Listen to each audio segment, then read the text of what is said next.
Hello everyone and welcome back to the channel, Say What's Real TV. This review is for the season finale of American Gigolo, Season 1, Episode 8, East of Eden. We open up the episode exactly where we left off last week. We have Isabel, McGregor, Colin, they're all still in the room. McGregor is counting up his money. I guess Isabel paid him in exchange for Colin, and it looks like a whole bag full of money, just as much as what Panish probably was going to give him. So she unties Colin. She takes the tape from his mouth. She puts this hoodie on his head. He's still looking scared. She tells him, "Don't worry, kid. We'll get you out of here." As she's looking at him, all she sees is young Julian when she first fell in love with his dad. She has that flashback. So they get ready to leave, and McGregor tells her, "I don't know why you want the kid so bad." And she's like, "Sentimental reasons." And they leave McGregor in the room. As Isabel is putting Colin in the car, we see her give a signal to this big black truck on the other side of the hotel. We then see two guys get out. They start gathering up all kind of equipment, which leads me to believe they are going to go back in the room and probably kill McGregor and get rid of his body. We have Julian. We know from last week, Julian showed up to Richard and Michelle's house. Julian apologizes and he lets them know that he showed up because he found out that their attorney, Panish, was arrested and he was caught with $3 million trying to flee. And if they needed to use that money for ransom, they may want to come up with another plan. And Richard, he leaves trying to dial different numbers to try to come up with something. And him and Michelle, of course, they get to talking. Michelle and Julian, they're looking at pictures of Colin, and she's reminiscing about activities that they've done together in the past. All of a sudden, we see Julian. He gets this text message from Isabel, so of course he calls her right back. She's like, "I have Colin," and Julian is like, "Girl, don't be playing with me. I really don't have time for your games." She was like, "No, for real, I have him," but he was like, "Well, where can I meet you at?" She said, "Well, under one condition, because I know how buddy you are with the police, and I don't have time for that. I just need you to keep my name out of it, and we can meet." And he finally agrees. She said, "Well, meet me to the house, but make sure you come alone." So Julian tells Michelle he has to leave, and she's like, "Now? What do you mean, like, now, Michelle? Like, did you forget where you was at? He needs to leave anyway. He came over there to tell y'all about Panish, so why would he be staying, girl? No, just because Richard knows that he's the dad, that don't give him the right for y'all to be in there skinning and grinning all up in that man's face. No, ma'am. So, yes, he has something to do, girl. Go in there and dry off or something." So, anyway, Richard comes back in the scene, and she asks him, did he speak with McGregor, and he told her no. So, McGregor not over there answering the phone, so we're to assume that maybe Isabel's goons then killed the little man. We have Detective Sunday and Panish. They're in the interrogation room. She's drilling him. You know how she does it. He calls her overzealous. He tells her circumstantial evidence won't even convict him of a traffic ticket. And then he lies to her face and tells her that he did not kill Elizabeth, which we know he was the killer. He blames everything on McGregor. He says that's why he had the $3 million, because McGregor is holding Colin for ransom. So Detective Sunday says, "Oh, so that's why you was fleeing?"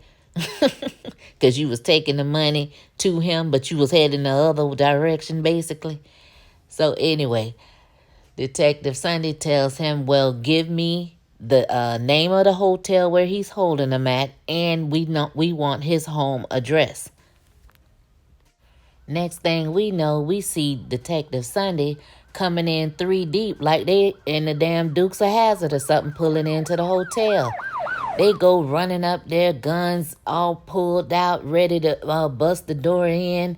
They go inside. Of course, nobody's in there. She says that it's spick and span clean in there. when it when it looked like something you need a tetanus shot just to get up in. So she smells bleach all over the place and asks the other deputies, do they smell it?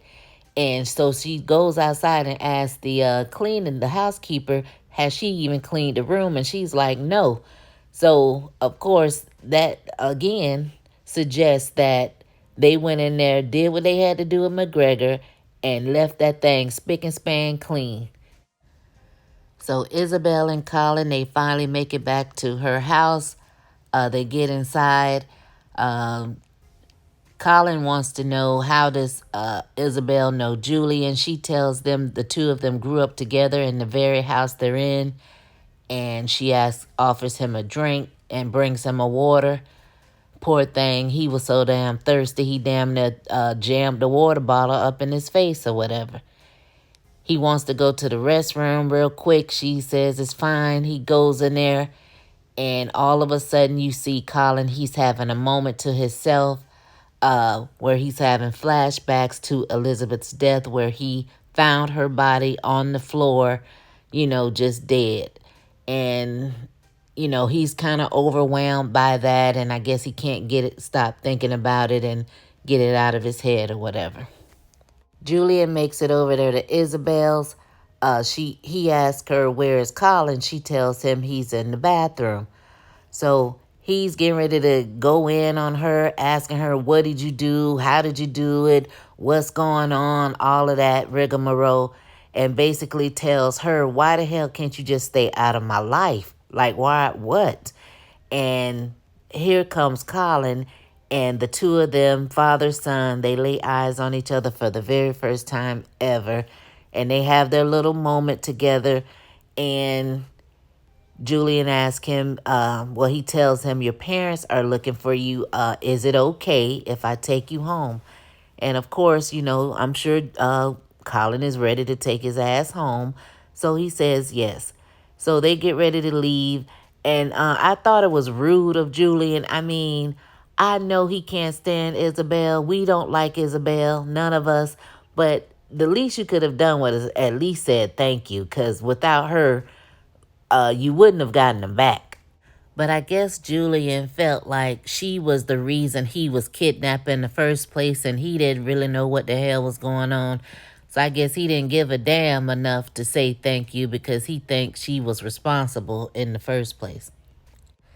As Julian and Colin are going to his car, Julian proceeds to make a phone call, and Colin immediately tells him, no, please don't do that. I can't go home right now. I just can't do it. Julian is like, whoa, hold on, it's cool. Just let me call your mom. That way she knows that you're okay. Colin agrees. So Julian calls Michelle, tells him that he has Colin, and Michelle is elated. She's happy, almost to tears. Her son, he's finally free of these goons. He's with his dad, so she can relax now. So she asks, can she speak with him? Julian was like, no, not right now. He's not ready. Give him a moment. So Michelle was like, fine, it's okay. So she thinks, and she's like, well, just take him to our beach house, and Colin knows where to go. We see Detective Sunday. She has made it over there to McGregor's house. There's a whole group of detectives. Everyone is searching the home. When she gets in there, she wants to look around and immediately complain. Now, he has all this better stuff than she has. He has a better stereo. He has better artwork. I'm like, girl, get in there and do your job and stop worrying about the have and the have-nots. Girl, stop it. One of the detectives, or whoever she is, brings this box out. So we see in the box is a 45, a 38, and a hunting knife. So Detective Sunday says, do we have another box that has a rope, a lead pipe, and a candle, and a candle in it? Like, I mean, how convenient is it for McGregor to have all the weapons just thrown in the box? Like, I thought that was a little strange, but whatever. So she asked to get ballistics ran on all the weapons that were in the box.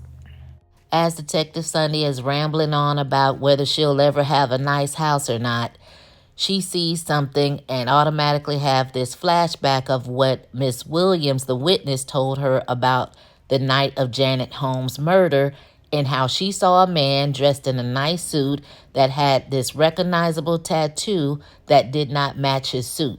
So the camera pans to a picture of McGregor, looks like he's in the military, and you can clearly see the tattoo on his hand of the eagle with the wings like Mrs. Williams described.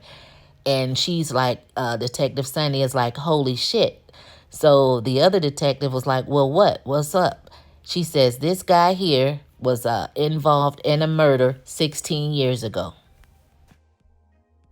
We head over to the beach house. We see Michelle pulling in on two wheels, driving like a bat out of hell, as she should, to get to her son. She gets there. Julian greets her outside. She's like, where is he at? He's over there out there on the beach alone, just staring out into the water. So we then see Julian. He gets this phone call, and it's Detective Sunday. So Julian does not answer Detective Sunday's call. So we pan back over to the beach where we see Michelle and Colin. They're reuniting for the very first time since Colin has gone missing. So Colin is still distraught, and she's happy to see him. And he's like, Mom, she's dead, talking about Elizabeth. And Michelle was like, honey, I know. And he says Panish is the one who killed her. And Michelle is like, what? He was like, yes, Panish killed her. I saw him, and I know it's because of Dad, talking about Richard. And Michelle is trying to convince Colin that Richard had nothing to do with that. He would never do anything to hurt him in that way. And Colin is not hearing it. He's not having it. He knows what he saw, and he knows what he knows. So he says that he's not going back home. And he basically said, look, Panish does anything that my dad tells him to do, so I know he is responsible, so I'm not going back home. I can't go back there. And he goes and walks off down the beach and leaves Michelle standing there like, what the hell just happened? Michelle goes back up to where Julian is, and he wants to know if everything is okay. She says Colin is not himself. He needs some time. And Julian was like, should I bounce? Do you want me to leave? And of course, Michelle does not want Julian to leave. We all know that. He seems to be happy that she wants him to stay there with them, but she needs to go and call Richard. So she goes to make the phone call. Richard was like, well, what's up? Hell, I didn't even know your ass left. And she's like, I have Colin. And of course, he wants to know, how did you get him? What happened? And she was like, it doesn't even matter. And he was like, well, I'll see you guys when I get home. He's really not answering any questions. He's trying to, play it cool because, Richard wants his family back, y'all. He wants his family back. She says, we are not going to come home right away. Just give us a little bit of time, but we'll be home later on. And, Richard, he's okay with that. And he tells her to let Colin know that he loves him. We get a little touching scene on the beach with Colin and Julian. He goes out there to talk to him and ask him about Elizabeth. And Colin expresses that it's really hard for him to deal with keep seeing Elizabeth's body and her twisted neck, and he wants it to stop. Julian basically tells him it's never going to stop, and the more he runs from it, the vision of it all, the pain of it all, the more it's going to be there. So he just needs to feel the pain, deal with it, and hopefully it'll fade away eventually. We see Julian and Michelle. They're in the kitchen talking. Julian asks how he's doing. She says he's taking a shower. So she confronts him and asks him how did he find Colin. But before he can answer the question, we see Colin. He's on the stairs. So Michelle goes and asks Colin, is he ready to go home? And Colin says, yes, he is.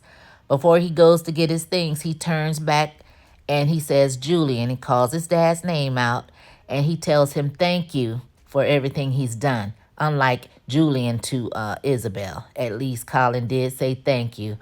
And Julian was appreciative. He was like, yeah, like as in no problem, anytime.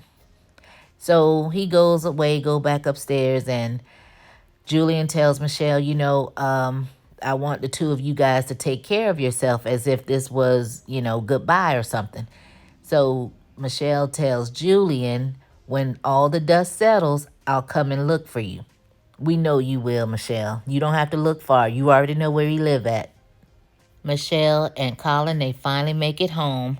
Richard comes out to greet them, and Colin sits in the truck as if he really does not want to be bothered. He does not want to go inside. He reluctantly gets out. He looks Richard in his eyes, and he does not say a mumbling word to Richard, and he ends up going in the house and leaves Stratton standing there with his mom looking sad and just, heartbroken. I kind of felt sorry for Richard in that little scene right there, but hey, it is what it is. We see the shady behind Captain running around the whole precinct with a decanter of liquor and two glasses. I'm like, well, where they do this at? So he's pouring the liquor and telling her that Colin, he's finally home back with his parents. They're coming into the precinct to make a statement.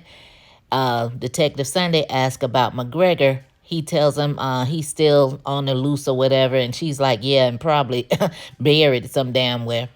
So he gives her the glass of liquor, and she's like, it's kind of early for this, right? And he's like, it's never too early for celebration.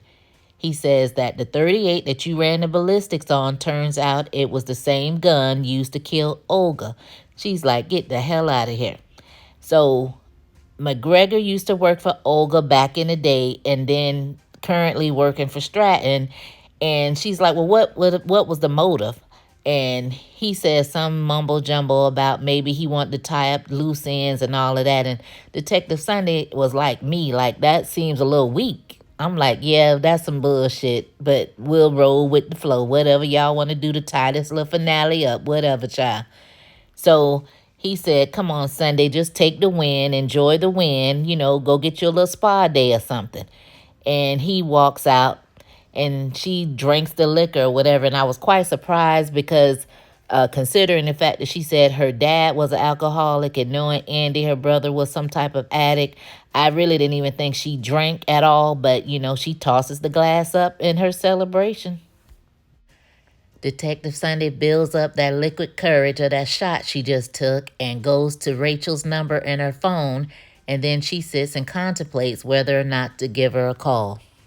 So we head over to the Strattons, and Colin is expressing to Richard that he may have had something to do with Elizabeth's death because he wanted to hurt Colin because he wasn't his real father. And Richard assures him that that's not the truth. He would never do anything like that. And, we have to understand Colin is 15 years old. He's still a kid, and he has been through so much in the last several weeks. He has lost someone that he thought he was really in love with, and he saw her die. He found out he has a new father.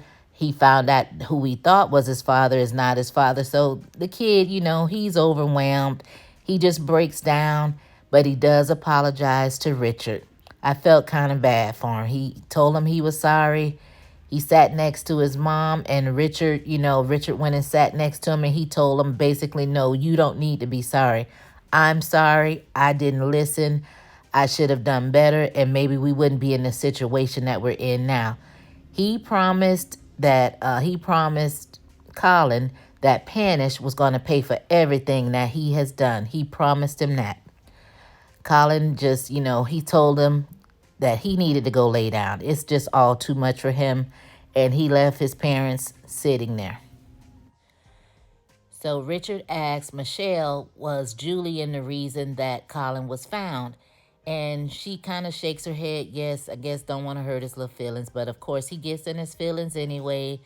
And he's like, it should have been me. It should have been me. I should have been the one that was there for him. I should have been the one to help find him. So Michelle just tells him, well, be there for him now. That's all you can do, basically. I mean, at this point, it is what it is. She didn't say all this, but this is what I'm saying. It is what it is. He's home now, Richard. Just do better and be there for him the best way you can. We get this montage of everyone, and we see Panish first. He's getting all his profiles left, right, side because he's getting booked, probably for the murder of Elizabeth. We go over to Detective Sunday. She's erasing all the names off of her murder investigation chart. And then we go over to the Stratton household. We see they're sitting down having dinner. Colin has no appetite. He's just sitting there staring in space. Stratton acts like nothing ever happened. He's in hog heaven. He has his family back. And Michelle looks like she's wondering, probably sitting there thinking about Julian. We know she is. Then we see Julian and Lindsay. They're walking along the beach. Lindsay is talking a mile a minute and looks like Julian, he has his mind on something else as usual. And then we go back to the Stratton household where Michelle is reminiscing about how she saw Julian and Colin on the beach. And I guess she's wondering what that would be like. So I guess she's going to go and try to find Julian. And just like clockwork, Michelle goes over to Julian's apartment. He lets her in. He asks about Colin, how he's doing. She says he's getting better, but now he is seeing a psychiatrist. He asks her the beach house, Michelle, as if to say, you still have that? So basically we get this flashback to where Julian and Michelle, they're going up to this open house of that same beach house, and the charming gigolo that Julian was, he have the lady clear the whole place out from all the other potential buyers just so that him and Michelle can have sex in the beach house. It worked. Apparently the sex was so good to Michelle, she bought the place cash that day and still owns the property to this day. So future, present time now, we're back in Julian's apartment, and the two of them, they start kissing, and they end up having this wild, passionate sex, love-making scene. And I can see why Julian was the top-rated person that Olga had on her roster, because, yeah, Julian be putting it down. He really puts it down. So they do their thing, and Julian asks her, so how are we going to work this? How are we going to do this? And Michelle tells him, we're going to do it together. We see Julian. He's getting off from work. He's trying to get his check from Lou, his boss man over there, looking like Big Brutus from Popeye, all swole and shit. So he goes outside just trying to go home, minding his business. But, of course, he can never do that because somebody's always bothering his ass. So here is this time, it's Detective Sunday. She's out there telling him why, you don't check your messages and calls and all this. And Julian's like, damn, what do you want? She says, I'm not here to bust your chops. I just wanted you to know that we found Olga's killer, murderer. And he was like, well, who is it? And she says that it was McGregor. Julian looking like with a blank stare, like, I don't know who that is. Like, okay. All right, so we're going to push pause right there, because what I want to know is last week when Isabel had her flashback and her and Julian were running around the house and he was running around saying 911, help, help, help. McGregor was in the house taking off her shoes and all this and all in the bathroom. How is it, if he worked for Olga, how does Julian not know who McGregor is? I'm confused at that. Can someone make that make sense? Why does Julian not know who McGregor is? And he worked for Olga and was actually in the house the same time when Julian saw Lisa's body in the tub. Detective Sunday tells Julian that McGregor worked for everyone except the police department. And Julian was like, well, then that means we're done, right? So thank you. So he goes to walk off smiling, and she was like, well, maybe. He turns around like, come on, man. Like, what you mean maybe? Like, what? And she goes into this whole spiel about she's good at her job and how she feels like she may have been set up just the way he has, like somebody was playing in her face. So now she, I guess, supposed to be on this little search to find out, dig deeper. I don't know what she was talking about. The violin started playing, and then she went to saying how she lost a lot of relationships and this and that and the other. And basically wanted to know how Julian felt about the situation that he was in, that it was more on a personal level than the business level. Julian was like, I don't really give a damn. I just want to move on with my life and just live how I'm living and want everybody to leave me the hell alone. That's what I'm saying he's saying, because he didn't say all of that. But yeah, so he's like, you really should try moving on, detective. And he told her, I'll see you. Michelle comes home. We see her coming through the gate. Security lets her in. They must have just got security, because those guys weren't there when Julian first got out of jail, and he was all in the driveway and all of that. So they just got this little security group they done showed the last 2 weeks. But anyway, Michelle comes in the drive-thru, and she sees her family, Richard and Colin. They're outside watching their Tesla. Those two are having a good time. She gets out the truck, talking and playing with them, saying, watch my truck next and how much I got to pay. Colin's in a really good place. He seems to be happy, laughing and playing, hugging his mom, and everybody's smiling and cheesing. So they look happy. They're doing better for now. We see Detective Sunday. She's pulling up in somebody's neighborhood, and we're like, damn, who is this lady getting ready to bother this time? She goes and knocks on the door, and we see Rachel, her ex.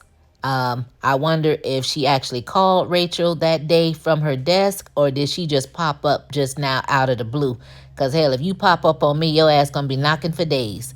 But anyway, Rachel embraces her. They hug each other like they have been missing each other forever and a day, which is a good thing.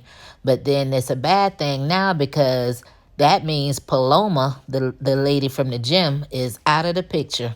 Detective Sunday done ran back to her ex, and it appears the two of them are going to try to work it out. So that means bye-bye, Paloma. Don't pop up to that lady job no more, because she's getting back with Rachel.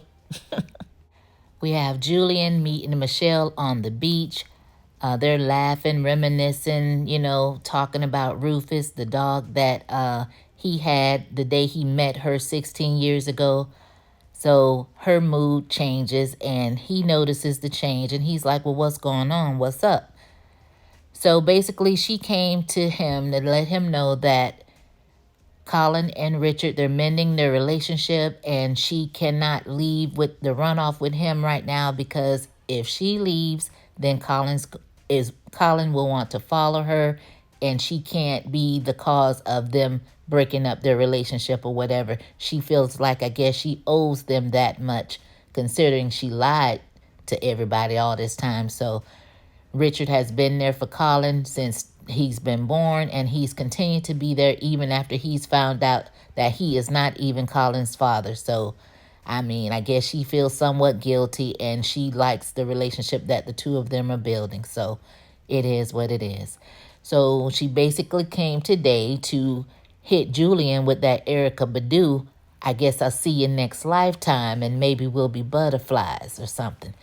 Poor Julian, he gets his heart broken again. I guess he thought that maybe when he put down that D the other day, that good D, that BC, that he was going to be with Michelle and they were going to run off and live happily ever after. But Michelle came to the very spot that they met 16 years ago, this same little beach, all where it started from, just to break his little heart and tell him they can no longer be together at this time. So, hey, maybe next lifetime. So she's going to go back to her family, and I guess it's time for Julian to finally move on from Michelle. We get this scene with Isabel and Julian. I'm not quite sure how we got here, but I don't know if Julian called her, she called Julian. I'm just kind of confused, being that Julian wanted nothing to do with Isabel. So, but here we are. They're sitting at the bar having drinks. Isabel asks him, why does he hate her? And he tells her that he doesn't hate her. And she was like, well, why can't we just be friends or whatever and all of that? Julian basically just tells her, look, I'm just trying to do something different. I don't want to be a part of your world. So, of course, every time he tells her that, she gets in her feelings or whatever. So Julian pays for his drink, and he gets up and leave. He says he has to get back to work. So she tells him, well, yeah, I see you in your little hair net and all that, taking out the trash. Do you think one day you'll make it to busboy? shading him and being petty as hell. So basically that let us know that she's out there stalking Julian outside of the damn restaurant. Crazy ass. Isabel got issues. But, Julian, he doesn't say anything to her. He just leaves the bar, leaving her sitting there looking stupid as hell. So Lorenzo, he goes over to Isabel's to check on her because she hasn't responded to any of his calls all day. So she's outside acting all sad and depressed and distraught because Julian doesn't want to have anything to do with her. And she's yelling out, oh, he's gone, he's never coming back. Lorenzo says, yeah, I know. So basically, Lorenzo tells her that the reason he feels that way is because he thinks that we had something to do with him going to jail for Janet. And he wants to know, did we have something to do with it? Isabel never answers the question. Lorenzo tells her, look, the past is the past. I'll defend you to the day I die. I just want to know the truth. If something happened, please just tell me the truth, and I want the whole truth. And you would think that she's getting ready to tell him something, but then she doesn't say anything. She goes into this flashback. Isabel starts reminiscing about when she first met Julian the very first day, and she introduced herself and told him how he was going to be all hers when she grows up. And apparently that stuck in her head, for real, for real. So she takes us to the day that Olga threw a party for Julian because it was his last day there. She summons him up from the balcony with her little stank girl dress on and had him come up to have a toast with her one last time. So we see in the flashback, Isabel actually put something in Julian's drink before they had their toast. Last week I was wondering, did Julian get drugged before he got to Janet's house, or did Janet drug him? Now this episode we see it was Isabel who actually drugged him long before he got to her house. So they had their toast in there. She told him she wished that Michelle loved him as much as she loved him. And he was like, hey, I'm not going anywhere. I'll still be hanging around. But yeah. So we come back present day, and she's talking to Lorenzo. Again, she didn't answer his question whether she did anything or not, nor did she tell him the truth that she did do something. She says, all I tried to do with Julian is tried to love him. And Lorenzo was like, yeah, I know. He hugs her to comfort her, and I'm looking like you old lying wonder you. You set that man up, and for what? He's still not with you. He's still not with you and will never be with you, Isabel. Girl, you are cool. We see Julian. He's home going through a box that has a lot of his old things in it. Of course, he has to go rumble through the pictures with him and Michelle, the little pictures that was found with Elizabeth, that little photo booth picture. He's reminiscing, kissing all over that. I'm like, child, please. So he puts that back in the box. So he pulls out his little black book with all his little clients' names on it. Looks like he stops on the page that has Gail's name on it. We see a couple other people's name on there. He flips through the book for a little while. I guess then he tries to go to sleep. He can't. He's tossing and turning, thinking about Michelle, thinking about Colin, thinking about all the different stuff Isabel, Lorenzo, and everybody has said to him over the last several years or whatever. He can't sleep. I guess he gets up, he goes, and now we see that he's stalking the Strattons. I'm like, Julian, come on now. You can't just be going out bad like this. We don't do the stalking thing. We can't be stalking now. Let the little happy family be, please. We're going to move on, Julian. We're going to move on. Let them be, please. So I guess Julian was like, forget all this shit. I'm done. I got to get back to me. I got to get me back. We see Julian. He's speeding down the highway. He parks in front of this expensive restaurant. He gets out. He's looking good, smelling good. He got that swag walk on, walking in slow motion. He gets up to the bar. We see a name that was actually in the book that I saw, Missy. He greets her. She greets him back. They kiss. She says he's a sight for sore eyes. And just like that, we have the American Gigolo back like he never left.